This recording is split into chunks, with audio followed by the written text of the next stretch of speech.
வணக்கம். இன்னைக்கு நீங்க கேட்க போற கதை புதுமை பித்தன் அவர்கள் எழுதிய ஒரு த்ரில்லர் கதை, நானே கொன்றேன். இந்த கதையோட நாயகன் லக்ஷ்மிகாந்தம். இவர் ஒரு வித்தியாசமான மனுஷன். அவர் எந்நேரமோ ஏதாவது சிந்தனையில இருப்பாரு. அவர் அப்படி என்னத்தை தான் நினைச்சிட்டு இருக்காருன்னு அவ்வளோ லேசா யாராலையும் யூகிக்க முடியாது. அவரோட தொழிலே கதை, நாவல்கள் எழுதுறது தான். அதுவும் முழு நேர வேலையெல்லாம் பார்க்கல, ஏதோ டைம் பாஸுக்கு பண்ணிட்டு இருக்காரு. விஷயம் எவ்வளோ பழசாக இருந்தாலும் சரி, அதை எல்லாருக்கும் பிடிக்கிற மாதிரி புது தோரணையில் எழுதுவார். அதில் தான் அவர் எக்ஸ்பர்ட்டும் கூட. 40 வயசு இருக்கும் இந்த லக்ஷ்மிகாந்துக்கு. ஆனால் அவரோட பார்வையில் இருக்கிற கம்பீரம்னா அப்படி ஒரு கம்பீரம்.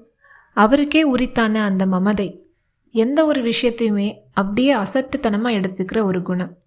பொதுவாக இந்த மாதிரி கேரக்டர்லாம் பார்க்குறது ரொம்ப ரேர், அப்படி தானே? இவருக்கு ஒரு தம்பி உண்டு, பேரு மகரபூஷணம். இவர் அண்ணனை மாதிரியெல்லாம் இல்லை, அப்படியே ஆப்போசிட் கேரக்டர். இருவேறு குணங்களை உடையவர்கள் இப்படி அண்ணன் தம்பியா இருக்கிறது ஒரு மரத்தோட 2 கிளைகள் மாதிரி தெரியும் சுற்றி இருக்கிறவங்களுக்கு. அண்ணன் உலகத்தில் இருக்கிற வெறுப்பை பார்த்து சிரிக்கிற தனிச்சிறப்பு வாய்ந்தவர்.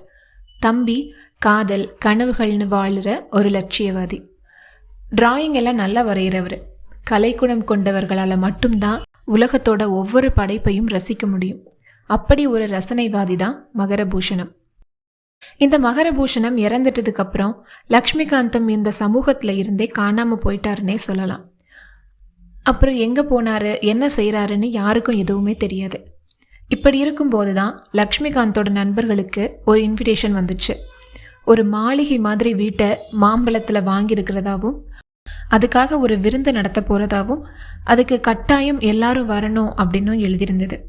ரொம்ப வருஷமாக காணாமல் போன நண்பன் இப்போ விருந்துக்கு கூப்பிட்டுருக்கான். இதை யாராச்சும் மிஸ் பண்ணுவாங்களா? லக்ஷ்மிகாந்தை பார்க்கணுங்கிற ஆவலில் அவர் அரேஞ்ச் பண்ணியிருந்த அந்த ஃபீஸ்ட்டுக்கு எல்லாருமே வந்தாங்க. லக்ஷ்மி விலாசம், இதுதான் அவர் வாங்கியிருந்த பங்களா. ரொம்ப பழமையான கட்டிடம். அந்த பங்களா ஊருக்கு வெளியில் மரங்கள் அடர்ந்த சாலைக்கு கொஞ்சம் உள்ள தள்ளி இருந்தது.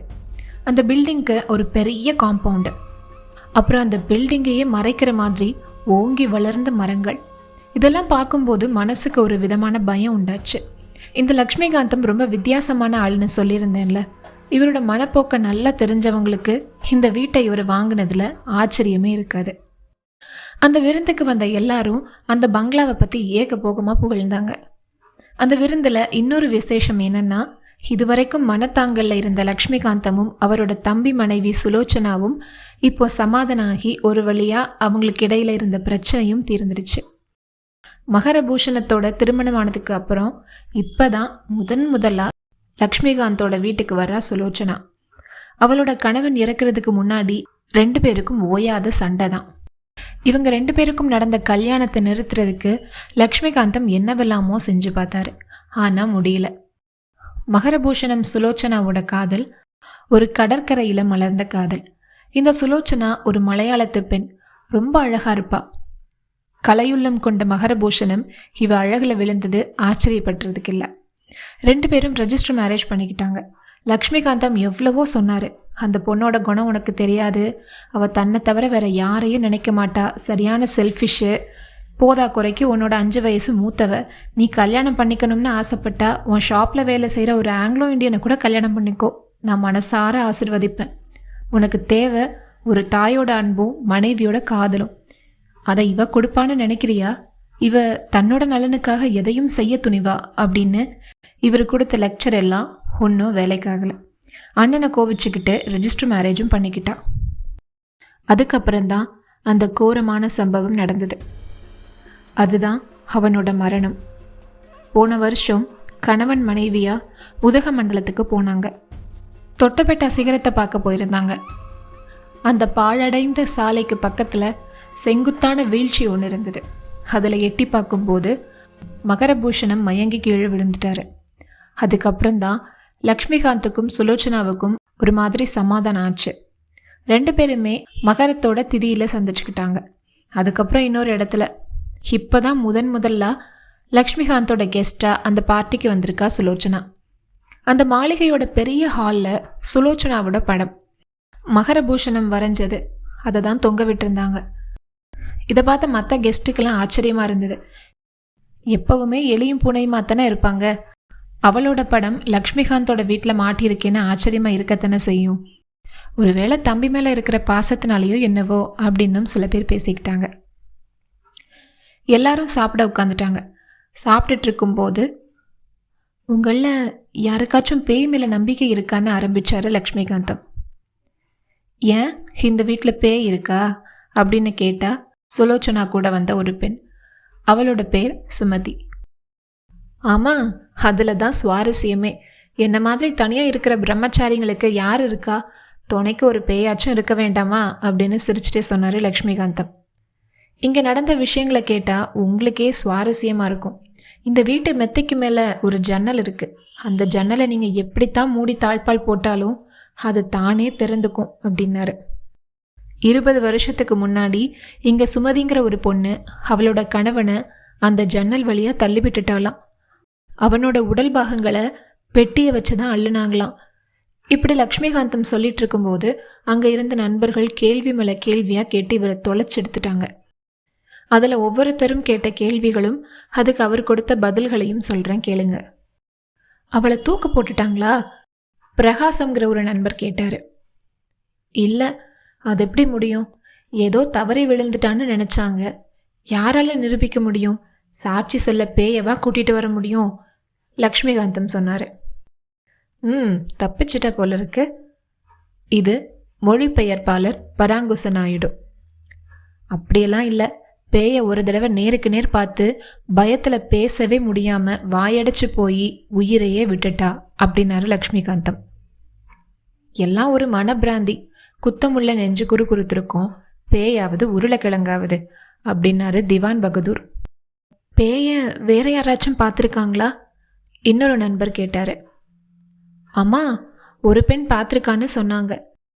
பெண்களோட கண்களுக்கு மட்டும்தான் இந்த பேய் தென்படும் போல இருக்கே, பராங்குச நாயுடு கேட்க. ஆமாம், குத்தமுள்ள நெஞ்சுடைய பெண்களுக்கு மட்டும்தான் அப்படின்னு லக்ஷ்மிகாந்தம் அழுத்தமாக சொன்னார்.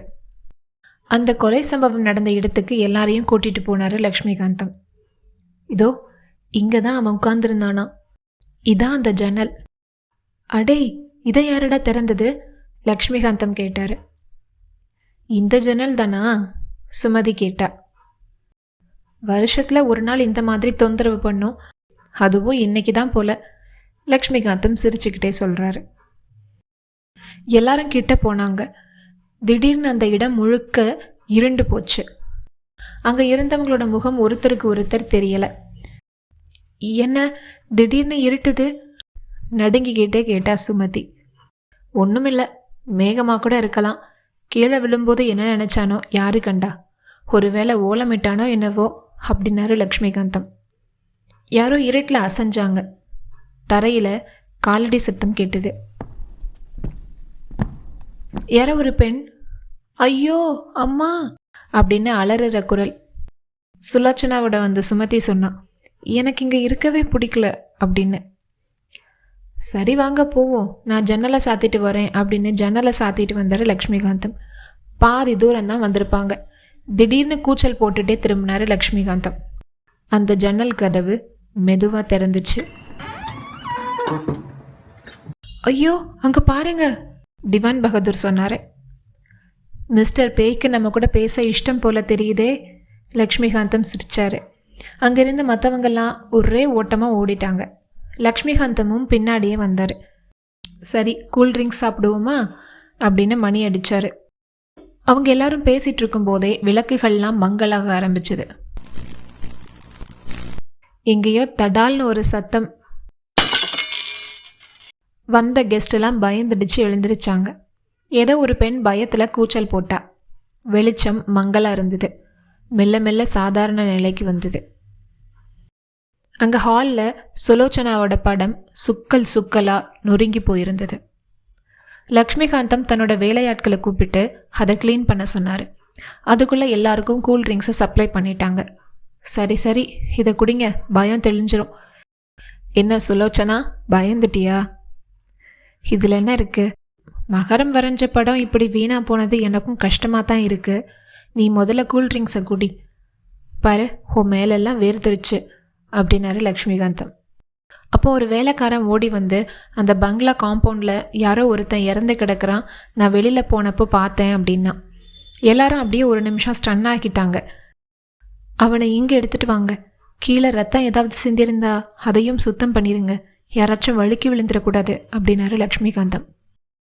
சரி சார்னு அந்த வேலைக்காரனும் அந்த இடத்த விட்டு போயிட்டான். இன்னைக்கு நடக்கிறதெல்லாம் பார்க்கும்போது ரொம்ப வேடிக்கையாக இருக்குல்ல, துப்பறியும் நாவல்களில் நடக்கிற சம்பவம் மாதிரி நடக்குதுன்னு வந்திருந்த விருந்தாளிகளை பார்த்து சொன்னார் லக்ஷ்மிகாந்தம். அதே சமயத்தில் 2 வேலையாட்கள் அந்த பிணத்தை தூக்கிட்டு வந்தாங்க. லக்ஷ்மிகாந்தம் அதை பார்த்தாரு. அந்த பிணம் துணியால் செய்யப்பட்ட ஒரு பொம்மை, சாக்க வச்சு கட்டியிருந்தாங்க.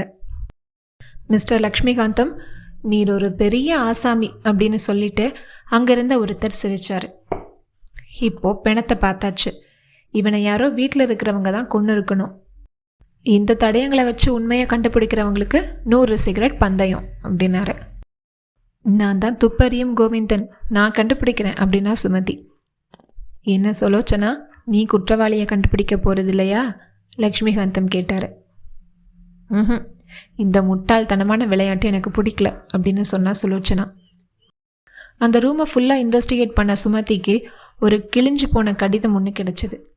அதில் விருந்திற்கு பிறகு என்னை சந்தி அப்படின்னு எழுதி, அப்புறம் கொஞ்சம் எழுத்துக்கள் தெரியாமல் கடைசியில் சனா அப்படின்னு எழுதியிருந்தது.